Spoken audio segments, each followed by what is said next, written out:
Everybody, welcome to our session here. Excite, engage, employee. Can I say any more? I'm here with my sidekick, John Ruffini. What's up, John? How are you, Richard? Good afternoon, Good, man. everybody. I'll tell you what, we have a lot to talk about today, man, and I've been pumped up all day for this session here. Doesn't I take much just to want to, get Richard pumped up. If you don't know him, not at all.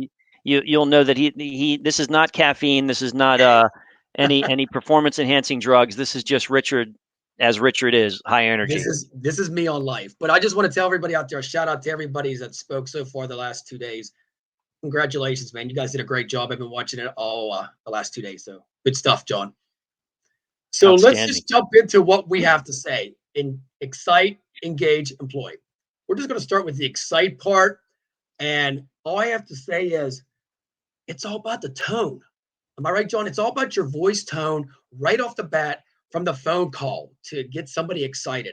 I always say this that first impressions is just like that with a job candidate. I mean, we have to connect with them right off the bat. So even if you're having a bad day, I always say you got to bring that power to every phone call, especially now, because this day and age now, when you get that candidate on the phone, if you lose them, when's the next one going to come by? Tomorrow? You never know. So Couldn't be more accurate, Richard. And today, as we all know, our jobs we are more needed now than ever, but our jobs are harder than ever because the battle for talent is incredible. Again, good time to be a recruiter, but there's a lot of people calling on the same candidates in a lot of instances. So to your point, Richard, you've got to, I used to work with a guy that said, check yourself before you wreck yourself. If your mind's not in the game, don't pick up that phone because if you don't have that energy and you don't believe in what you're conveying to that candidate, how are you expecting them to get excited about working with you? And that's really, you've got to get that excitement going. You've got to believe in yourself and you've got to bring it every phone call. Always keep in mind, we do a lot of the same things day in and day out. We make a lot of the same phone calls. We're pitching the same jobs, et cetera, et cetera. But when you get a candidate online for the first time, you got to remember it might be the thousandth time that you've made that call, but it's the first time they're hearing you. So you've got to bring it because for someone, it's always going to be a first experience with you. And that first impression is something you can't get back. totally agree. And then the thing is, how do you get the candidate excited about everything else? I mean, like you said, John, you don't know what their day was like. You don't know. I mean, most times if they don't have a job, they're upset, they're sad. You don't know what's going in their life. That's why the key thing is you got to listen to the candidate. I always say this right off the bat. We too many people just jump into it and say, hey, this is the job we have. Maybe they can't work only 2 days a week. We got to listen to the candidate. I think that's the number one thing, John. The days of me calling you, Richard, as a recruiter and saying, hey, Richard, saw your resume. I've got a job that you're a perfect fit for. They are long gone. Totally agree. That just, you can't do that paper to paper skills match. And for the recruiters that are still doing that, selfishly, I say keep doing it because it makes my job a little bit easier. But, realistically, to your point, it's all about getting to know the candidate as a person. And that's a combination of the engagement and the excitement because you want to be excited to get to know them so that you can figure out what can I offer you and what will you enjoy most versus just, hey, here's a job I got. Can you fit it or not? And it has to be less transactional and more relationship. Exactly. And I always say this, I don't interview anybody. It's a coffee chat or beer chat. Right off the bat, I tell them that. And it's like you break that ice. And this is one thing that I have to tell everybody, John. It's okay for them to say no. They're not ready. They're still on Absolutely. unemployment. They're still, getting yourself settled somewhere. It's okay because they can always come back to us. And I think that's the biggest thing is as a recruiter, we don't want to hear the word no, but it's okay. If I hear no, it's fine. It's okay. You'd What do you rather think? hear a no than you'd rather hear a no than not hear anything, right? So Exactly. to your point, sometimes we have to give them permission to say no and let them know that it's okay. To your point, yeah, it's okay. What we're offering might not be right for that candidate at that point in their life or career, and that's okay. We have to understand that.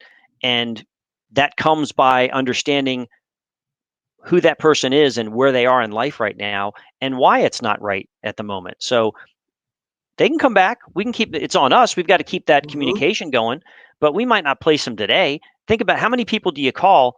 You don't make a recruit on every call. You don't make a placement on every recruit. So it's all about, being patient and working on their timetable and recognizing when it's right to jump at an opportunity based on what they're looking for. So true. And the big thing is never pressure a candidate to take a job. I see this happen all the time. Never pressure them. If they're not ready, I rather them, like I say, once again, ties into no. It's okay. Don't pressure them. Been there, done it. It doesn't end well. No, we've all done that. And guess what happens? You get more gray in your hair. And then, you know what? I always like to use names. You know me, John. It's all about like they're part of your workforce family, whatever you got to say. Bring them in. They are your peeps, I want to say, So at the end of the day, just they're not a candidate. They're part of your family because without the candidate, we don't have a staffing firm or recruiting firm. You're absolutely right. Again, we've got to look at them more than just transactions, more than just walking commissions. And whether you're doing contract staffing or direct hire placement, the difference, okay, contract staffing, they're literally on your payroll. So they are your physical employee. You're cutting them a check every week. Direct hire, they might never be on your payroll, so to speak, but you still need to keep that relationship because that candidate down the road is a referral source, is a future hiring manager to get more business out of, or is another future candidate when they make their next job move. So you've got to treat them as if they're a part of your network in the closest sense of the word. Exactly. And here I'm tying it to my next one. I'm not a recruiter. I'm a job agent, right? I always joke. I always say I'm the Jerry Maguire. Show me the money, show me the job. But guess what I say? I don't recruit anybody. I represent the candidate. And when you say you represent them, totally takes everything out. You're totally different than everybody else. Trust me, everybody out there, if you start using that word that I represent the candidate and you tell them that, they're going to fall in love with you just like that. What do you think, John? Little lingo words like that go a long way. It's the market evolves, right? And we go through trends. So there are trends where the client has the upper hand and you're working for the client. And in our business, the client pretty much the client pays our fees. So do we work for the client? It's that whole realtor analogy, which I hate, but it's kind of similar. Mm-hmm. Yes, the client pays our fees and we work for the client. So we have to build that relationship. But in today's market, the candidate is in control. So you have to represent the candidate. And again, it's all about when you say represent them, you want to introduce them to opportunities that make sense for them in their career and offer what they're looking for. Hopefully that falls in line with what your clients are looking for as well. And you've got to bring that union together and show both why they're both good for each other. But you're absolutely right. We do, as recruiters, we represent both sides of the deal. We get paid by one side of the deal, but we have to represent and understand and get a deep understanding of both sides of the equation. Exactly. And this day and age, it's all about the candidate. I mean, if any It client is. will love you if you say, I got all these candidates that are part of my family and I need to put them to work. I mean, that's where it's at these days. And then capturing their attention, John. This is one thing I always say. So many candidates get so bored. They're like, oh, I'm just going through the same hiring process. We got to make it fun. We got to make it easy too, which we'll talk about a little bit later. But we have to make it very easy and simple for them. We do. We absolutely do. It's got to be an enjoyable, the candidate experience is more in the forefront now than ever before. And it comes from that first initial interaction that you have with a candidate. It also transcends as recruiters. So it's the experience we have with them, but then it's also the experience that they have with our client. So as recruiters, we find ourselves, yes, we need to give them a good experience with us as the recruiter, but then we've got to be consultative to our clients, kind of educating them on what they have to do in that part of the process to compete for that talent. It's interesting. We have our first question, Richard. Can I interrupt and share it? Go for it.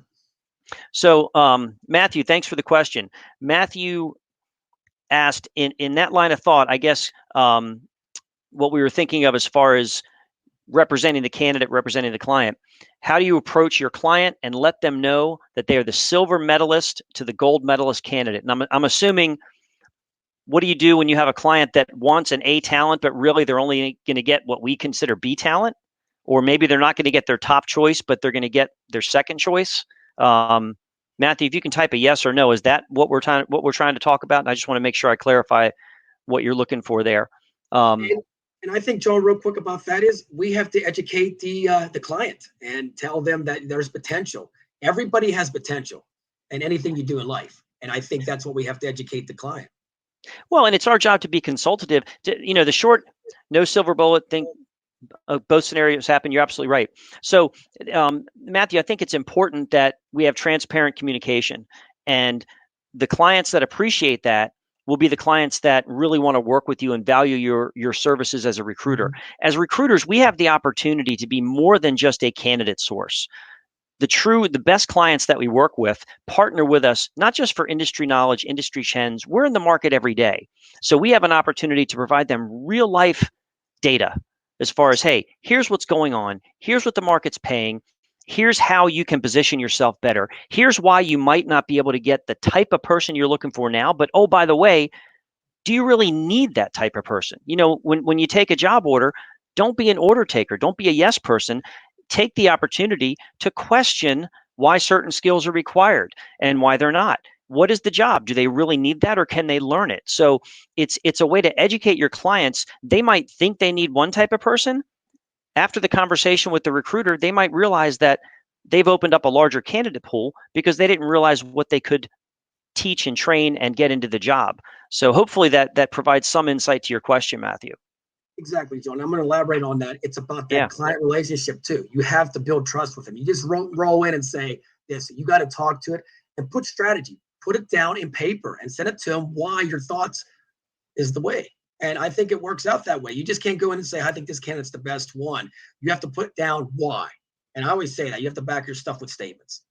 totally. And anytime you can support it with data, you Mhm. can't go wrong. Data doesn't lie. So anytime you can, we do that a lot with our clients. We don't just go and ask for higher rates.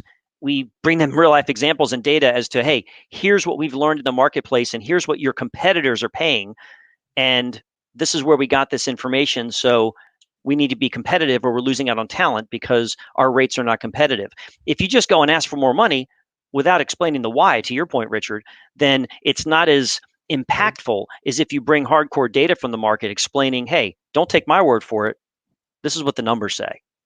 Got it right, my man. So now you're ready for this, John. It's the thinking process. I always say these four thinking processes, I'm telling you, they work all the time.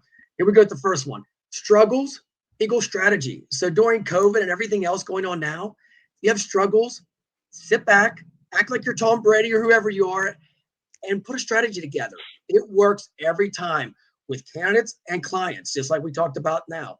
There's a strategy for every struggle that can be overcome. What do you think, John? Totally agree. Some of the best innovations have come through adversity, and we've seen it through the last 18, 24 months with COVID. There's been so many new things that have launched that may not have ever come off the ground. So many more people are taking initiative. So you're absolutely right. Embrace the struggle. Whenever you come into a challenge or a difficulty in life, embrace it. Know that there's something to learn and gain from it, and move forward. Perfecto. The next one, I love this one. Adapt equals achieve. We have to adapt to Mm. different situations now. The staffing industry is changing. We adapt, we'll achieve. So everything's IT, everything's tech, everything's something else we'll talk about later about the apps on the phone. You got to adapt and then you'll achieve. Am I right? 100%. You have to embrace change. If there's one thing that we can count on in life, it's change. And and our industry is no different. It evolves, and you have to adapt or get left behind. The way that we recruited 5, 10 years ago isn't as effective. You can't just say, all right, what got you here won't get you there. So you've got to adapt and leverage things that will help you continue to maintain an edge and be current. Exactly. And it leads into the next one. You almost summed it up. Challenges equals change. When you have a challenge, you got to change. And that's anything in life. Almost these are like life principles that we use in the staffing industry every day. And I believe in this. Like, seriously, if you got a challenge, just change it. We change everything, right? My hairdo was different 20 years ago, John. It was blonde highlights. But I really think that we are changing in this industry so fast that, just hang on for the ride. Well, and let's be honest, most of us got into this industry by accident, number one. And one of the reasons we love it, in addition to all the benefits we provide to the people we serve, is that no 2 days are alike and no two conversations are alike. So there's always change. There's always a new change. There's always a new objection. There's always a new challenge on the client end. So you've got to embrace that change. That's part of the beauty of the recruiting and staffing world is it's constantly changing. Exactly. And my favorite one, I mean, this is all me all the time. If anybody sees me out there, I post it all the time. Giving equals growth. And that's in Oh, all love that. aspects. Love That that. is all aspects of life. You know what? The first thing in our industry, don't think about the money thing. Think about giving back. The growth will come in professional, personal, and in the money. What you put out there does come back, often multifold. You don't know when it's going to come back, but it will come Exactly. back. Somebody once said this phrase, and I've stolen it, and I use it a lot. We do unselfish things for selfish reasons, and it's so true. There have been plenty of times where, as recruiters, we do a lot of things to help out people, and we're not going to get any immediate compensation for that, but it's the right thing to do. Hmm. Down the road, you never know when, but that does come back to you.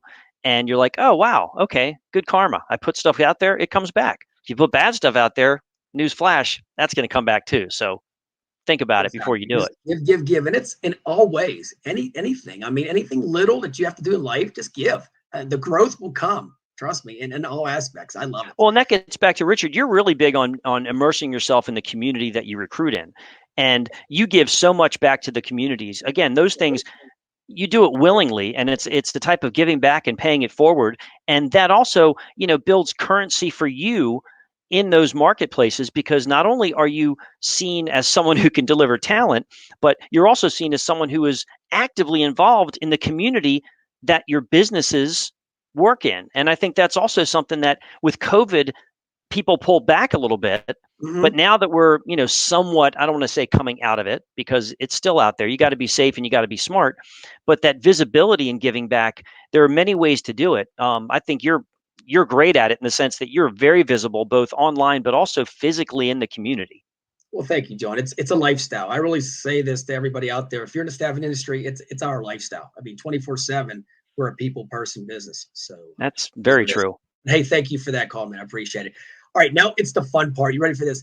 Capturing the job seeker's attention. We talked about that Hmm. briefly. Now we're going to deep dive into it, John. Okay. So I'm going to tell everybody out there, now hiring is overplayed so much. You'll never see me on content put now hiring out there. It's I out there can't I all can't the time. just stick a sign in the window, now hiring. I mean, that Come on, that shouldn't John. draw in talent. Really?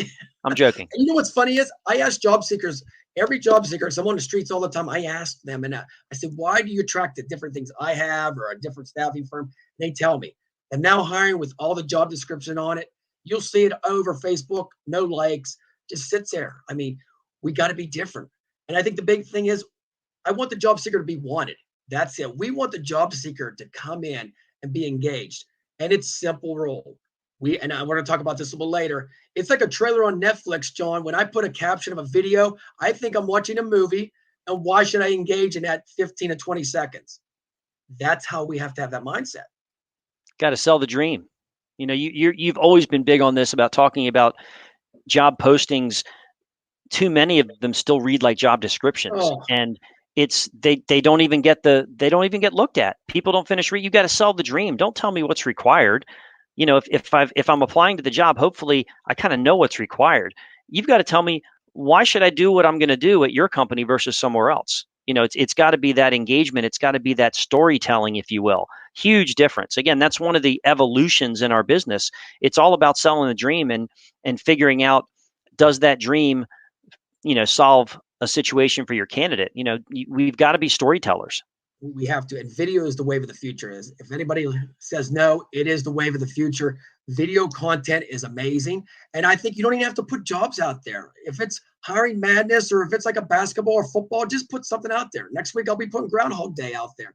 You'll get engagement from that, and that makes people feel like you're just a real person, and that's what it's all about. They don't want you to be this one where it's just, I got a job for you and you're using me. And I think a lot of job seekers, I've asked them and they said, when I work for a staffing firm, I feel like I'm just there to make them money.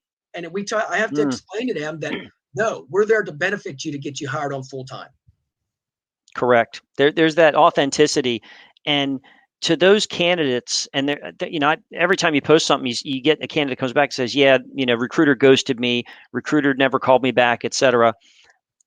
My response, I feel awful when that happens because it gives our industry a really bad reputation. But it's also an opportunity. What I tell those candidates, I'm like, then if that's what happened, then you had the wrong recruiter. Don't give up on the industry. give up on that recruiter, find a recruiter that you're going to work with and who's going to value you and listen to you. And oh, by the way, if the recruiter doesn't have any opportunities that fall in line with what you're looking for, then the recruiter should tell the person they don't have anything and why they don't have it. You're right. And the candidate's got to be okay with that too, because we can't place everybody, just like everybody we meet, we can't put in a job for whatever reason. We're at a little bit of victim of the market. And sometimes it's an education. We have to educate the candidate on how things operate for us as recruiters so that they understand it. But it's that communication. And all too often, the recruiter doesn't want to have that conversation or doesn't want to waste their time because they can't make money off that candidate. And if you're a candidate, that's not who you want to be working with. Find another recruiter. And if you have that mindset, look out. You're Yep.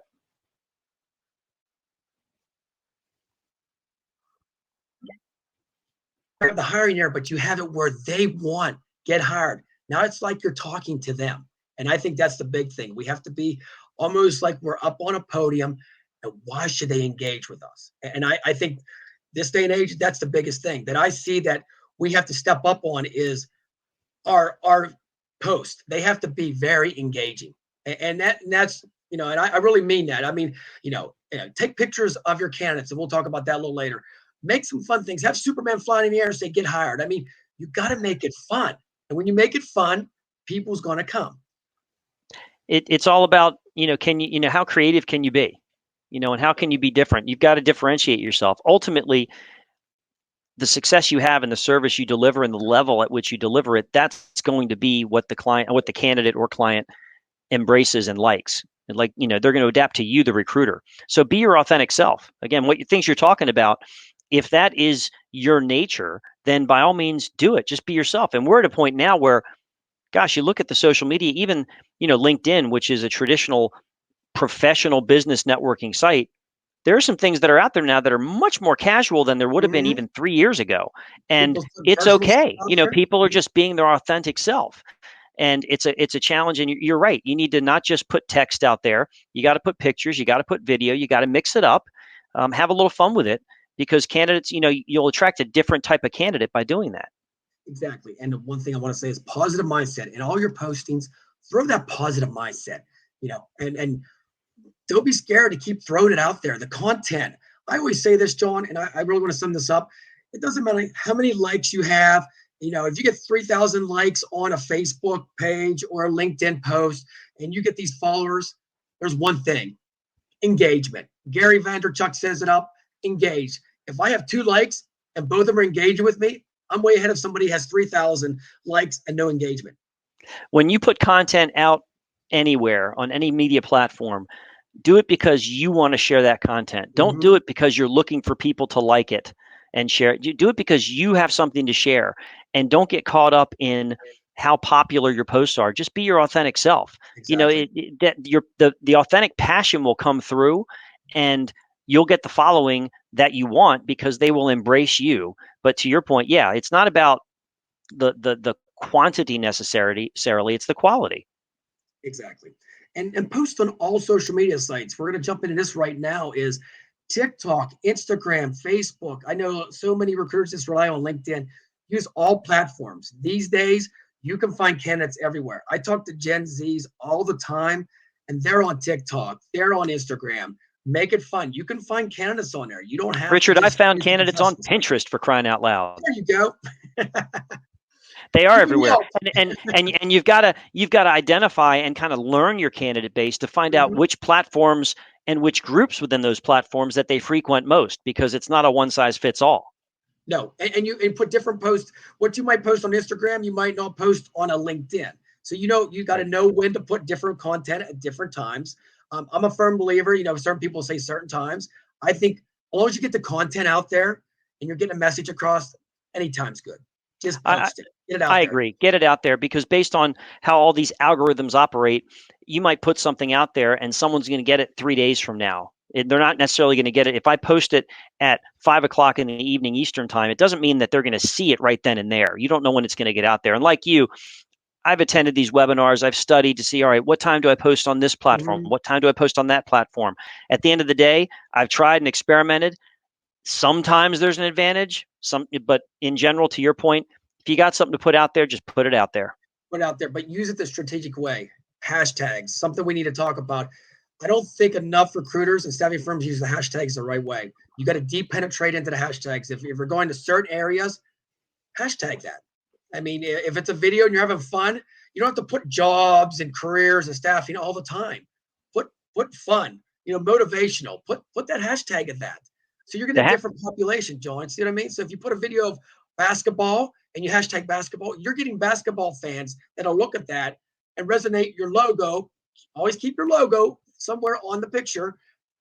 Once that, sooner or later, you're starting to get a crowd of basketball people that needs jobs. See what I mean? Well, then you're going down, when you say your logo on every post, then you're going down a whole nother topic about branding and the fact that, when you do that, you need a consistent brand. You've got to be, sending that same branding message regardless, so that people recognize you as, okay, this person does this, versus if I'm 10 different people on 10 different platforms, that's going to dilute my brand. So I've got to have some level of consistency so that people recognize, like, again, I'll use you as an example. Everybody knows you as the Shark. I mean, you have been very diligent, no matter what platform, whether it's Twitter, YouTube, LinkedIn, Facebook, you are the Staffing Shark. And you've worked hard to promote that brand, but it's consistent. If you had only done that on one platform, but not on others, then there's so much of an audience that you're not engaging with because they don't know you and what you do.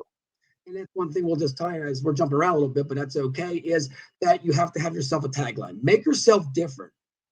To be honest with you, nobody really cared who Richard Rosner was as a recruiter, but the Job Agent Staffing Shark gets me to a different level. And if you see my site, I'm sitting on the beach with sunglasses recruiting. You might laugh and think it's corny or fun, but that's me. I'm a shark because I never sleep. I'm always on the hunt. I drink Land Shark beer. I can't make that up. That's me. So get yourself a tag name. I have a couple of friends out there. One is the Redhead Recruiter. We tagged her for that. I mean, she's rocking it out with that tag name. I think that separates you from just the regular person. Just be yourself. If you don't want a tag name, that's okay. But just be yourself, because at the end of the day, this is all about attracting talent, but you got to do it your way. Well, and again, be yourself, be your authentic self. Now more than ever in our line of business, in recruiting and staffing, I think in life in general, authenticity is so important. And the candidates and the clients are going to work with you because of who you are, not necessarily because of the company you work for. I preach that all the time with recruiters I train. They're gonna be attracted to you. You just happen to work for our company, but they're gonna bond with you. So that's what you have to be focused on. So be yourself. Exactly. And I think a big thing is when you post, people don't post on the holidays. Post on the holidays. Post on events like Groundhog Day. Post on Leprechaun. St. Patty's Day last year, John, I had Let the Leprechaun Get You Hired. I had 7 candidates in like 7 minutes of a corny video. I mean, really, who wants to get hired by the Leprechaun? Everybody does, right? but things like that makes you sound fun, engaging. And guess what? When they come into your office or wherever you meet them, they're going to bring a friend with them, or, hey, I want to have somebody else join me because this is a fun experience that I've never had before. This is not where you just come in, hand them a piece of paper and say, you're getting hired. This is more like, wow, I can actually talk to you like you're my friend now. And by doing the videos that you do so well, you're creating a shareable experience too, because what do people do when they find something on TikTok that they like? They share it. And, oh, you got to see this. And, oh, you got to see that. And by doing that, again, you're branding yourself and you're getting a wider audience because you're just you're being yourself and you're having fun with it. And you're letting people know that, hey, it might be stressful not right now in the employment community. And there might be, the jobless rate continues to go up because there's so many unfilled jobs. But hey, you know what? We're going to continue. We're going to focus on serving the public and serving the people and serving the companies. And we're going to have fun while we're doing it. Because if you don't, what's the point? Exactly. Local high school. If your high school wins a playoff game, throw something out there and congratulate them with a graphic and then hashtag it. Now you got all the whole school district rolling and rock and rolling with you. So it's good times. Yep, agreed. So now, John, this is one because I'm a football coach, if nobody knows out there. The player coach method. I love this method. I really believe in this. Every time I talk to a candidate, I'm the coach, they're the player. Together we win. When we get you hired, we do a fist pump, Naturally, we'll talk about that a little later about the picture I do all the time, but it feels like they scored a touchdown. So you see what I mean? So when you have the player coach method, they're not going to disrupt you or make you upset. They're going to work hard for you. They are, and they have to understand. The recruiter has to understand that they have to let the candidate know that that first placement, that's not the end. That's the beginning. You have to look at it as a beginning because it's not just about that first contract. It's about, okay, will this turn into a permanent job for that person if they want it? Or if not, how many more times can I extend that contract or redeploy that person? I want them with me for the duration. I don't want them ever going to any other recruiter. So I've got to keep that excitement and keep that relationship. But that's up to the recruiter to do that. We can't expect the candidate to do that. And we also have to be, we can't be naive in the sense that just because we have placed them on an assignment doesn't mean that every other recruiter stops calling them. So you've got to protect that asset for sure. Exactly. And it's about, to your football analogy, I don't want anybody trading my players. No, not at all. Once they're on my team, they sign a lifetime contract with me. You know that. So they don't know that yet, but all joking aside, it's about the communication to be successful too. I would call it like the chalk talk is like, you know what? Hear them out. And I feel like if we treat every candidate like a player, you plug and play them. You know which ones to put in, which ones has to sit on the bench for a while. And if you use that strategy and you have like 50 or 100 people on your team, I mean, you'll never run out of candidates. To your point, you said this earlier, and our mindset always has to be that way. Candidates are everywhere. And, our job is not easy. I always say recruiting in and of itself from A to Z, it's not rocket science, folks. But you have to work extremely hard at it to be successful. And you have to be committed to it. And to the point of this presentation, you have to be excited. You have to want to engage, and you have to want to embrace the fact of being an employer.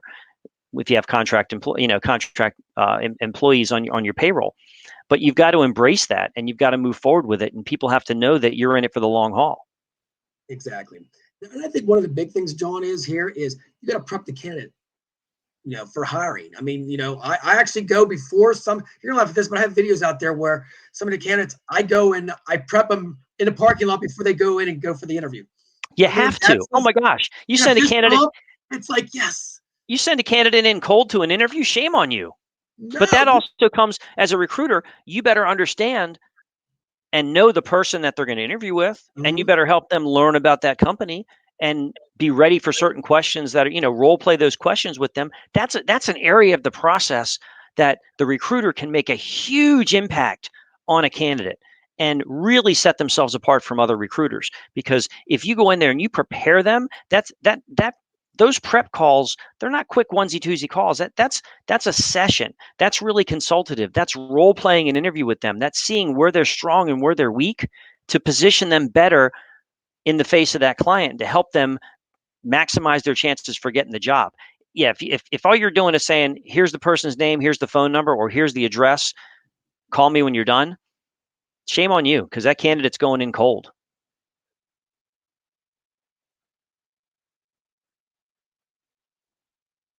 If you go in with a positive mindset, you can turn your skills into something else where they're going to hire you. I really believe that. And people can see if you have a swag or if you have confidence. And if you're looking down, and I always tell people in an interview, ask a couple questions, just personal ones. I mean, it's okay. There's no wrong answer in an interview. The wrong answer is you not saying anything. Right. Yeah. Now, how about at the end of the interview? Do you have any questions? No. Okay, no. Yeah, you have questions. Exactly. And you have to teach them to follow up and say, we also say thank you, but they have to say thank you too sometimes, go in and say thank you for the interview and all that stuff. I mean, we're representing them, but there's times for direct hires that they're, I say, hey, candidate, here's the email, send them something. Yeah, the follow-up communication. And again, email is more than acceptable. The days of the handwritten note, if you want to do that, that's fine, but it's not necessary. An email is more than acceptable. But if I go to a company and I interview with 3 different people on the same day, then I need to send follow-up thank you communications to 3 different people. And guess what? It can't be the same. I've got to highlight certain points of their conversation that I had with each individual to stand out. Hey, I enjoyed when we talked about this. Hey, based on what you shared with me, this is why I want to join your team. Hey, I really enjoyed our conversation about XYZ. And because if they compare and they see that all of them got the same email thank you from you, it's a form letter, that looks bad upon you. But Oh, again, big time. as a recruiter, that's part of the engagement that we have with the candidate to kind of coach them through the process, because that might not be intuitive to everybody. Or a job agent, John. A job Job agent. agent. Sorry, Richard. 007, man. So now we're going to go to the part they get the job. They're employed, right? So what happens after that? Do we just let them go and say goodbye and collect our commissions and see ya? No, you always got to follow up. I'm a firm believer with this. Even if they get a direct hire, check on them once in a while. You don't know. They might quit that job down the road. I'm always a firm believer. Once you're connected with me, you're always connected with me. You're stuck with me no matter what. Have to be, because again, that's the beginning of the relationship. To your point, Richard, I spent the majority of my recruiting career when I was on a desk doing direct hire in professional line staffing. And when I would place someone, minimum during their 2-week notice, I would take them to lunch. I would make sure I stayed in touch with them. When they started their job, I'm calling them on day one. I'm calling them at the end of each week in the first month. I call them at the end of each month up through month 6, and then I call them a year later, again, to see how it's going. I call them on their birthday. I send them a card. You do all that kind of stuff, because as a recruiter, as a job agent, you have to maintain and you have to be proactive about maintaining that communication. We can't expect that the candidate is going to do so with us or even remember us. We'd all like to think we're memorable, but it's up to us to stay memorable and be indelible, if you will. And you do that by staying in front of your candidate even after you've placed them. Because again, that candidate down the road is a referral source, is a hiring manager, wants to make another move. And the only way that they're going to still stay with you is if you've made the effort to stay in touch with them. Totally agree. And then we're going to jump into the referral thing. And this really bugs me at times, John, is how do you ask somebody for a referral when you haven't done anything for them? You know, you haven't even got them a job. Hey, can you bring more people in? I really believe that it's that giving equals growth. Get them hired first, but ask them for a referral in the right way. I mean, there's certain ways you can ask somebody for a referral, you know. And I'm going to throw this out there, John, before you even start. My famous way to refer people, and I'm going to tell you this, you don't have to spend any money. Everything I'm talking about today, that's how much it cost me on my marketing. Zero. It is. Maybe a couple blogs here and there. Is take a picture with that candidate. Give them a picture. I call it the hire me handshake. Put your logo on it. Ask them if it looks good. They put it on their profile. Guess what? You got referrals. You don't have to ever ask for a referral because they have that picture of them getting hired. And, you know, my big slogan now is you can't stop the hiring. You know, it is. I mean, seriously. And it just gets contagious. I mean, before you know it, I seen Joe or Samantha got a job. Can you give me one too? And I never see this in the industry now. It's always like the candidate by themselves holding up a check. I got hired. No, you got to be in it too. Teamwork equals hired. When you're in it, they're going to see you and say, Shark, John, or whoever, wow, that's the guy I need to talk to because he's going to get me a job. Your best PR communication should be your candidates, and they should want to help you. If you've done them right, they should want to help you build your network. And I'll also say this, Richard, on that, on the, you know, again, focus on the candidate first before you source for referrals. I totally agree with that. Even the candidates that you are unable to help in their career, unable to place, if you treat every candidate with the same level of respect and professionalism, even if you can't place them, they will still be an advocate for you because they know whether or not you're shortchanging them. You know, if they talk to their friend, oh, Richard spent an hour talking with me, and then I say, well, gosh, you only spent 10 minutes with me. Didn't place me, placed you. Now I see how you work. No, I would spend, and I recommend people, you treat everybody the same way because you never know who they know. You never know where they're going to end up. And at the end of the day, everybody deserves that level of respect. So if you do that, it can only help you. You're totally right. And when you get somebody hired, celebrate with them. Give them a fist pump. Take that picture. Trust me, you should be as happy as they are. I'm not going to lie, Joan, I still do a dance, man. I'm not going to tell you what the shark dance is, but every time I get somebody hired, I just do a fist pump, and I'm more excited than they are sometimes. But That's Do you have like a hard work fin for that you put both on of your you. head when you dance? Yeah, it's like you look at my TikTok, you'll see me dancing on there. But no, no, seriously, that's when you get excited and they're excited too. You're bringing that excitement out that they might never had before. And I really believe this. I've hired so many people that they say, "Well, I've never felt this experience before. You're making me, and this job's not what I had before, but you're making me feel special." And I think that's the biggest thing we have to talk about: making somebody feel wanted and special will keep them, will retain them. They'll never ghost you if you keep that way. You got to keep them happy. I agree. I agree. You got to make it, you know, again, each candidate you speak with has to feel like they are the most important thing. And in that moment, they should be. We shouldn't be talking to someone and thinking about someone else.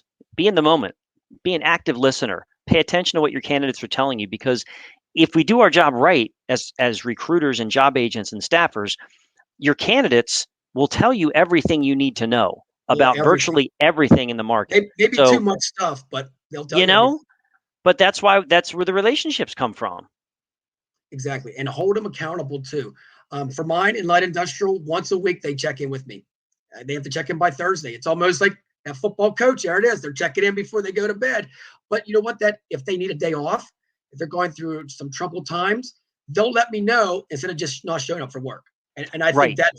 that's the biggest thing is I say, if you need a day off, don't be scared to text me at like 2 a.m. because I'll tell the company that you're going to be off today. And I They, think that's the biggest thing that we're missing is that communication. well, and there it gets back to your whole theme of engagement, right?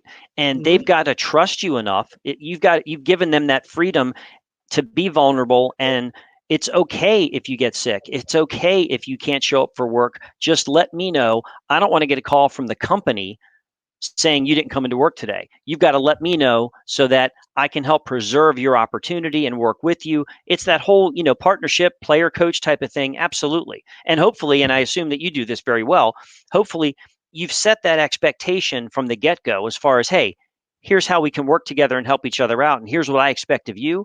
And here's what you should expect of me. Are we on the same page? And moving forward, if you set those expectations early, you tend to have more success. If you don't talk about it, that's where it's a little bit of a wild card. Totally agree. Totally agree.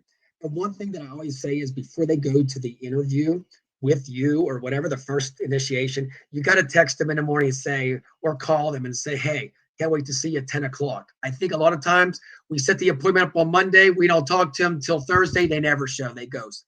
I'm going to tell you, if you do that and hold them accountable or text them the night before and say, hey, I can't wait to see you at 8 o'clock in the morning.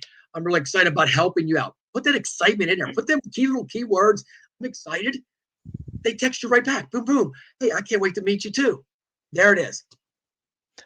That transparent communication, to your point, that excitement, in any line of business, but especially ours, you've got to bring that enthusiasm every day.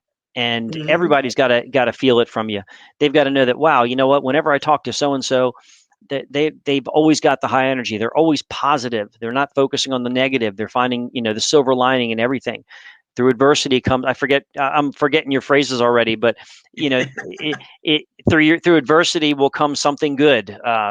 You say it much better. You've got your catchphrases, but they have to know that they've got to, if you bring that to the table and you're always positive and you're genuine in wanting to work with them and help them, then they will want to call you.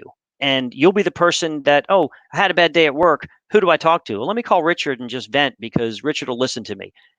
That's where you become more than just the person that has Exactly. access to jobs. We're like their social worker / coach is what I call it. You could call yourself whatever you want, but that's Psychiatrist, counselor, you yep. I know? mean, and I always tell people, I tell all my workers, you know what? Because we're part of a family, take some me time. And John, guess what I call me time? Mental excitement. That's time for yourself. Mental Love excitement. that. That's my new tagline. I tell You people like, missed your calling, dude. but no, that mental excitement. And I tell them, take a mental excitement day. If you work for 3 months, I'll tell them you can't come in anymore. Take a mental excitement day, seriously, and just do something. Go kayaking or whatever you want to do. And I really believe giving people time off really helps. There's so many people that are experiencing burnout, and COVID Mm-hmm. hasn't helped. If you've been working from home, you're experiencing Groundhog Day. If you're on the front lines in any type of healthcare, you're fried beyond belief. And as employers and as recruiters, we have to be empathetic, and we have to, again, to your point earlier, you might be talking to someone and they might have a little bit of an edge. You got to seek first to understand. You have no idea what kind of day that person's had Nope. or what they're going through personally. Don't judge. Try and get to know and and be empathetic to it. But yeah, everybody needs that balance. You can't just there's too much stress in the world and too much burnout going on. Too many things that people are worried about. So it can't be all work and no play.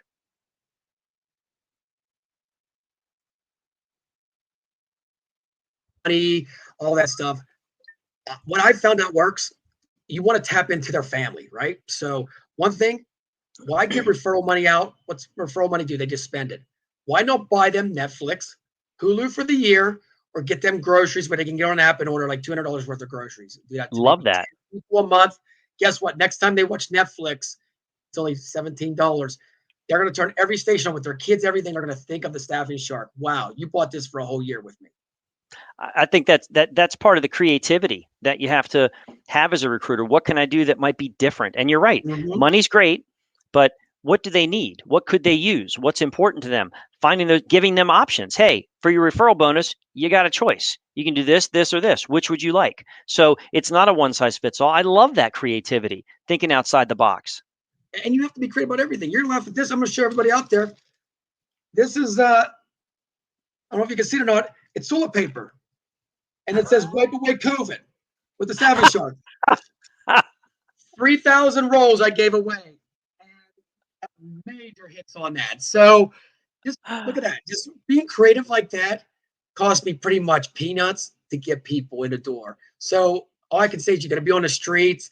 You got to be more active these days. If that stuff of sitting in the office, clicking on job boards has gone away. And I think as we wrap up down here in the next 10 minutes, that's seriously, we have to really think about that, John, that the job boards are like a surfboard. You can only ride it so long. You got to find some other avenue. Agreed. And so much has gone social. And again, as part of the theme to this presentation, it's all about engagement. It's not about putting out there what I'm recruiting for. It's about engaging in the conversation. It's about responding to people that comment on your posts. It's about sharing information that you think will benefit the masses, so to speak. It's about finding people that you want to connect with, looking at their posts and joining in the conversation with the people that they have following them. Social is all about engagement. It's not so much about what I want to take from that platform. It's what can I give that platform? And if you give enough, it will come back and you will reap the rewards from it. But too many people still think that social platforms are like job boards. Oh, I'll just put what I'm Yep. recruiting for and people will come to me. Doesn't work that way. Exactly. And I think the social media platforms get a bad name. I mean, for light industrial, I love Facebook if you use it the right way. I think the big thing is you just can't post it in a job board with everybody else that does it. No, job seekers look at the job boards mostly. They look at different things. Post in a quad site or a flea market site, ask for permission and throw some stuff out there. I mean, I think you got to be creative, like you said. You do. How many times, for anyone on the call, and put in the chat if this has happened to you. So I've been on LinkedIn a long time. How many times do you get an invitation to connect from someone? You look at their background, you say, all right, that's a connection I want to have. So you accept the connection, and immediately you get an in-mail selling you something. They know nothing about you. And, here comes the sales pitch, and it's real long. And I'm like, okay, now again, then the next question is, what do you do with that? Do you, cut your ties with them?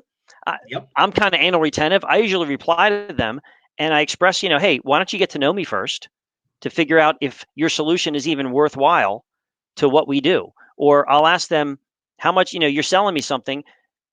What do you know about my business? And I will challenge them so that hopefully they stop just blind selling. It's ridiculous. But again, those are people that aren't out to build relationships. They're treating it like a transaction. That's going to hurt them. Exactly. And some other marketing tips that I love, I don't even call marketing tips, is coasters. Coasters with your logo on it, get hired at different, could be the Elks, the Moose. A lot of people, after Visibility. work, go there. It works. Trust me, I've tried it before too. That works. There's so many different avenues you could do that, the gyms, LA Fitness, and I'm gonna let you drop off stuff there, like a little flyer or something like that.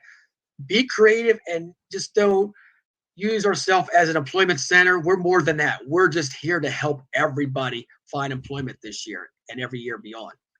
Yep. Leah just said something in the comments that I've got to praise her on because I agree with her 100%.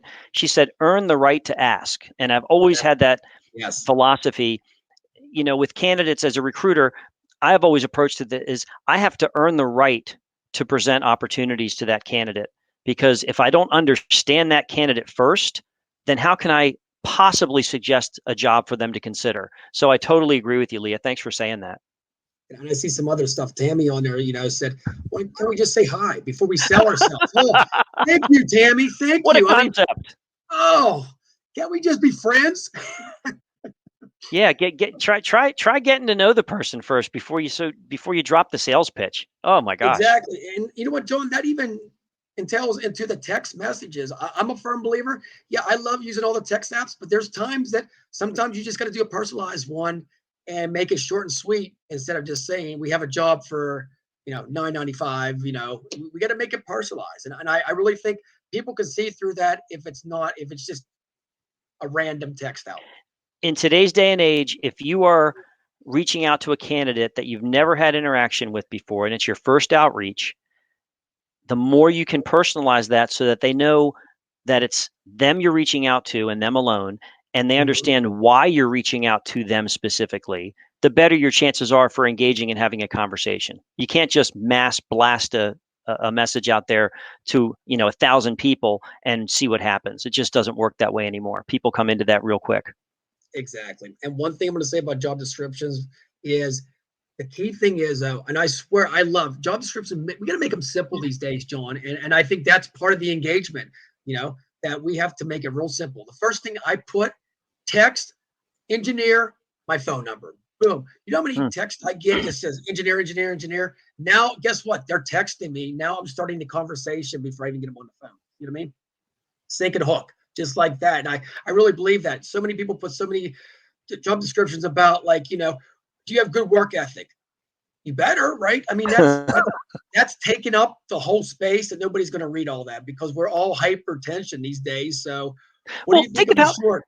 Think of how our industry evolves, Richard. Things you're saying now, again, people weren't doing that. I'm not going to say 10 years ago. They weren't doing it 5 years ago. It's, again, it evolves. Think about how the resume has evolved. The objective statement went out the window a long time ago because your objective is to get the job you're applying for. So find something better to fill that space with than a generic objective statement, because that's not going anywhere. Nowadays, some companies don't even want a resume. They're going to look at your LinkedIn profile, or they're going to look at something online that's electronic. They're not going to want you to send a resume. So it's all about adapting and engaging. You're totally right on it. The resume, the black and white resume, I'm a firm believer. I do video resumes. I love it. 2 minutes, PowerPoint at the end, why they should be hired, and ship it off to the manager. A lot of people might say, no way, but just think if they're home with their family, the hiring manager, and they could just click on the link. Within a minute and a half, they can listen to that or have to read the resume when they go to work. It's Agreed. So convenient. And I think it's the wave of the future, the video resumes. And people love it. Believe it or not, job seekers love it. If you have a hiring event, which I love job parties. I tell people, I joke with it.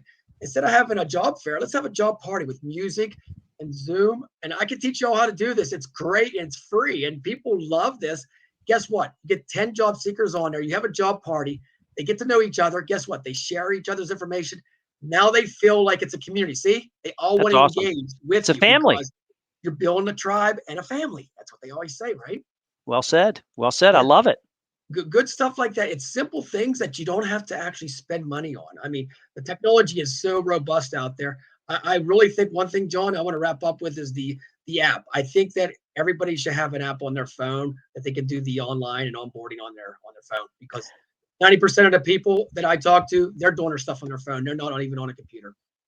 It's got to, as our industry continues to evolve and technology continues to evolve, you and I have talked about this at length. One thing that we're going to see is if you're a staffing organization and you don't have an app, especially if you do contract staffing, where it's easy for your candidates to interface, engage, find jobs, apply to jobs, the whole process from application to placement right on their phone, not having to go through page after page after page and click after click after click. We've got to make it easy for candidates, and everybody's got one of these. So You know it. we've got to cater to that, because that's where we are, and that's where we're headed.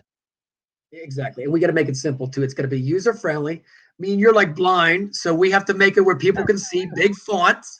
And no, make it simple for people. And I think the biggest thing on the apps, you want to have your logo on it, because just think, you got Planet Fitness, and then you have the app of whatever company you work for. They're going to remember that, and when they're out at a picnic, they're going to say, "What's that company?"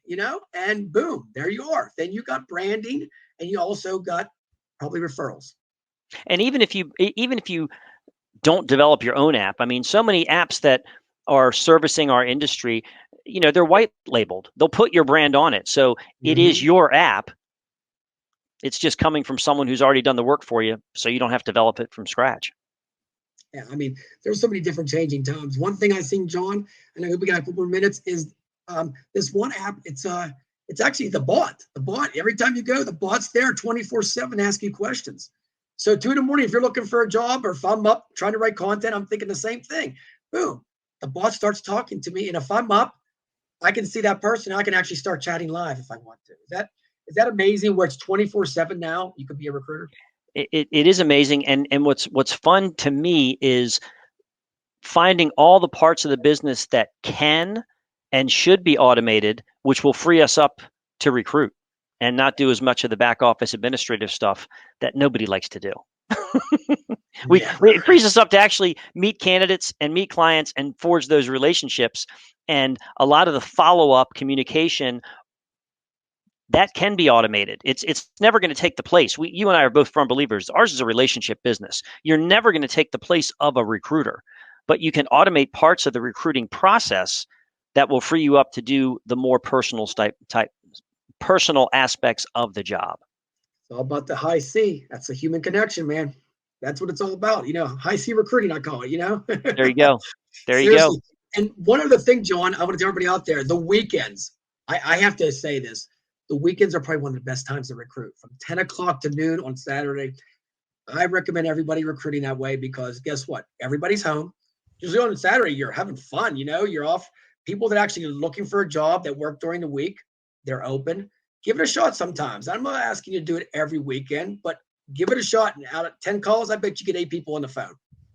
Got to try it. Be That's accessible. I tell you what, we're coming up on our time. We are, man. We could talk for like 4 hours here. I tell you what, man, it's there's so much to just take in here. I just hope everybody enjoyed this. I mean, there's so much more. Just all I can say is reach out to both of us. I'm going to throw this out there, John. If I say, come on our podcast as a guest. We want to bring you out there. We want to put everybody out there for exposure. So come on the Recruiters with No Limits podcast. Just reach out to me or John.